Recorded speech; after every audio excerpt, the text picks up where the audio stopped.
Si tu ne sais pas sur quoi te concentrer, concentre-toi sur toi-même. Si tu n'as pas de but, fais de toi-même ton objectif. Construis-toi comme un personnage, réduis les marqueurs inflammatoires de ton corps et de ton cerveau pour améliorer le fonctionnement de ton esprit et t'intégrer mieux dans la réalité. Dans cette vidéo, je vais te parler de ce qui s'est passé il y a environ 2 ans, juste avant que je commence à enregistrer des vidéos, quand j'ai vécu une déception amoureuse et que je n'avais pas vraiment de but. En partie, cela m'a également rendu un peu obsédé par cette personne. Après cette déception, j'ai décidé de me concentrer entièrement sur moi-même, de construire un physique.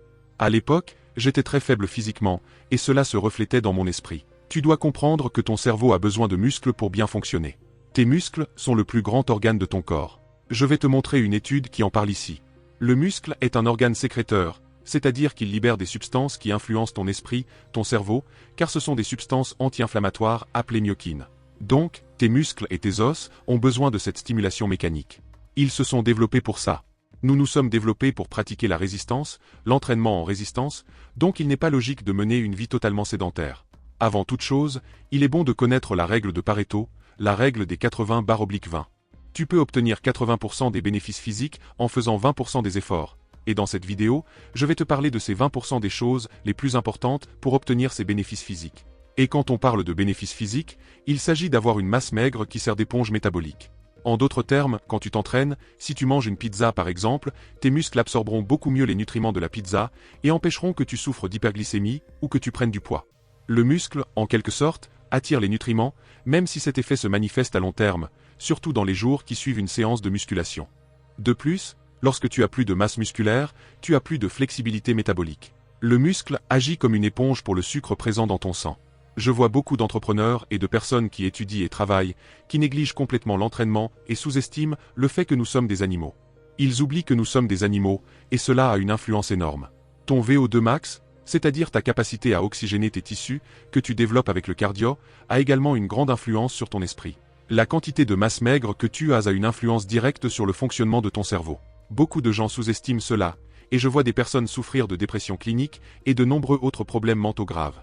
L'esprit prend le dessus, et la personne perd le contrôle. Avant de continuer, vérifie que tu es déjà abonné à la chaîne et que tu as activé les notifications pour ne pas manquer les vidéos que nous publions ici.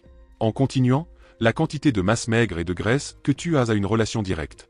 Pour te donner une idée, par exemple, les personnes obèses ont une région appelée cortex singulaire antérieur moyen, qui est la région de la volonté et de l'envie de vivre, plus petite. Ces mêmes personnes obèses, lorsqu'elles perdent du poids, cette région augmente de taille et devient plus forte. Le cerveau d'un athlète a également cette région plus développée. Juste pour te donner une idée, même s'il n'y avait pas toute cette influence métabolique de la masse musculaire, il y a encore une influence directe avec tes muscles. Le corps est la conséquence du cerveau. Ton cerveau a plusieurs connexions avec le cortex qui se termine dans les muscles, la connexion neuromusculaire. En résumé, ton cerveau a besoin de muscles pour fonctionner. Si tu ne t'entraînes pas, tu as beaucoup plus de chances de développer la maladie d'Alzheimer, qui est la démence à proprement parler. L'entraînement des jambes est également très important pour les hommes. Beaucoup d'hommes négligeant l'entraînement des jambes, qui est le plus grand muscle de ton corps, le quadriceps. Il est donc très important de s'entraîner les jambes, car cela entraîne une stimulation hormonale énorme, également à cause des myokines. L'entraînement du corps entier est essentiel, car le corps est principalement constitué de muscles, et beaucoup de gens négligent cela. En résumé, au moins 2 à 3 séances de musculation de 30 minutes par semaine sont idéales. Si possible, évidemment, il est bon de faire jusqu'à 6 séances si tu dors bien. Pendant cette période, j'ai commencé à me coucher tôt et à me lever tôt, et cela a fait une énorme différence. Le sommeil est presque comme un stéroïde anabolisant pour la perte de poids et l'hypertrophie par rapport à ceux qui ne dorment pas.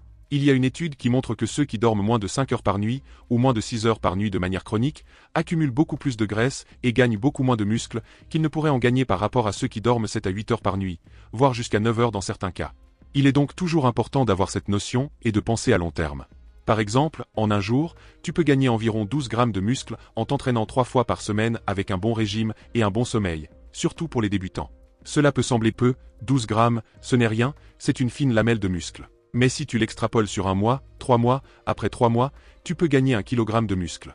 Cela fait déjà une énorme différence, non seulement pour toi, pour ta force, pour ton cerveau, pour ta cognition et ta capacité à te concentrer, mais aussi les gens autour de toi le remarqueront. Bref, cela reste une façon de montrer, sans vouloir le montrer, de manière naturelle, que tu as de la discipline. Ta posture s'améliore également. L'idée est de faire des exercices de mobilité, des étirements, du yoga, toute pratique qui augmente l'amplitude des mouvements. J'ai déjà parlé de la suspension. J'ai une vidéo sur ma chaîne qui parle de la mobilité. Musculation au moins 3 fois par semaine et cardio, tout cardio possible. Ceux qui n'ont pas le temps peuvent faire un cardio intense, comme les cours de crossfit ou de fonctionnel. Mais ceux qui ont le temps, si possible, divisent le cardio du type zone 2, qui est le cardio où tu peux maintenir une conversation. Tapis roulant, elliptique, c'est bien d'utiliser tout le corps sur l'elliptique, car tu vas stimuler la volémie, la quantité de sang pompé dans tout le corps, pas seulement dans les jambes. Faire cela 180 à 200 minutes par semaine va construire la base de la pyramide du VO2 max, et pour atteindre le pic du VO2 max, l'idée est de faire des cycles plus intenses. En gros, pendant cette période de 3 mois, j'ai fait un jeûne de dopamine, je me suis abstenu des plaisirs immédiats et sans effort. J'ai complètement coupé la pornographie, et tout ce qui y mène, y compris les relations sexuelles occasionnelles, qui sont l'une des couches de l'addiction à la pornographie. J'ai arrêté tout ça, j'ai commencé à me coucher tôt et à améliorer mon personnage, à utiliser la même logique de dopamine dans le processus que j'utilisais avec les jeux vidéo, avec Ragnarok, quand j'étais adolescent.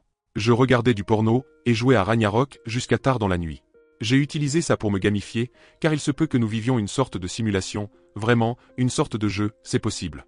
La théorie la plus acceptée, en fait, est que nous vivons dans une forme de simulation. Nous prenons la vie très au sérieux, donc gamifier, c'est ça, c'est être ludique, c'est jouer, mais jouer sérieusement. C'est jouer, mais jouer sérieusement. Profite de l'opportunité de la solitude.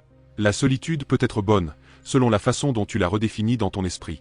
Si tu vois la solitude comme quelque chose de mauvais, elle a des effets prédépressifs. Si tu vois la solitude comme quelque chose de bon, cela s'appelle la solitude, une opportunité de connaissance de soi, et cela a des effets antidépresseurs. J'ai utilisé cela pour me développer et me concentrer sur moi-même. Quand je ne savais pas sur quoi me concentrer, je me concentrais sur moi, et c'était la meilleure chose que j'ai faite, car mon cerveau a commencé à fonctionner beaucoup mieux. L'idée est de se traiter comme un athlète, vraiment, un athlète de la longévité. La course des rats, surtout au Brésil, est si difficile que si tu n'es pas un peu fou avec ta routine, de vouloir changer, beaucoup de gens autour de toi vont te critiquer, trouver ça étrange. Personne ne comprenait quand je faisais des vidéos à la faculté de médecine. À l'époque, personne ne comprenait. Les gens étaient surpris, même des gens qui disaient que ça n'avait aucun sens, que c'était idiot. Beaucoup de gens riaient, même aujourd'hui, beaucoup de gens rient. Mais je le faisais quand même, parce que c'est une gamification. Tu mets de la dopamine dans le processus. Donc, il faut être un peu athlète, avoir un esprit d'athlète. Se coucher tôt, discipline, se lever tôt, s'entraîner intensément, avec le peu de temps que tu as. Il y a des gens qui ont peu de temps, 30 minutes. Entraîne-toi, mec, c'est infiniment mieux de t'entraîner 30 minutes 3 fois par semaine. Cela te donnera 80-90% des bénéfices par rapport à ne rien faire. Et ton esprit en pâtira après, parce que c'est le bon marché qui coûte cher. Moins c'est plus. Beaucoup de gens, des entrepreneurs, pensent qu'ils peuvent maximiser en ne s'entraînant pas et en travaillant simplement 12 heures par jour. Mais après, la facture arrive sous forme de maladie mentale, d'anxiété, de dépression ou de moins de créativité pour les affaires. Ils aperçoivent moins d'opportunités parce qu'ils prennent tout trop au sérieux en mettant trop de dopamine dans le résultat. Il faut décompresser, il faut pratiquer une activité physique. Ton corps en a besoin, nous sommes des animaux. Alors, ne néglige pas la musculation, ne néglige pas aucun type de cardio, même si tu n'as que 30 minutes, 3 fois par semaine. Fais quelque chose. Si tu n'as que 3 fois par semaine, même 30 minutes, et je sais qu'il y a des gens qui sont dans cette situation, je ferai un entraînement intense pour tout le corps, qui inclut du cardio et de la musculation. Mais si tu peux diviser, c'est encore mieux. Donc, 30 minutes à 1 heure de musculation, 3 à 6 fois par semaine. Cardio, au moins 30 minutes de cardio, 3 fois par semaine, mais si possible, vise 180 à 200 minutes, ce qui correspond à 3 séances d'1 heure de cardio. Je sais que c'est beaucoup. Moi-même, quand je voyage, je ne peux pas toujours le faire, mais si possible, fais-le et ne néglige pas ton corps. Ne sous-estime pas l'importance des muscles pour ta santé mentale. Ton cerveau a besoin de muscles, il y a une connexion énorme entre la masse musculaire et la cognition. Pour contribuer encore plus à ton développement, clique sur la vidéo qui apparaît maintenant sur ton écran et découvre les 5 habitudes masculines qui résolvent 99% des problèmes. Je suis sûr que cela t'aidera beaucoup et complétera ce que tu as appris dans cette vidéo. À très bientôt, jusqu'à la prochaine vidéo.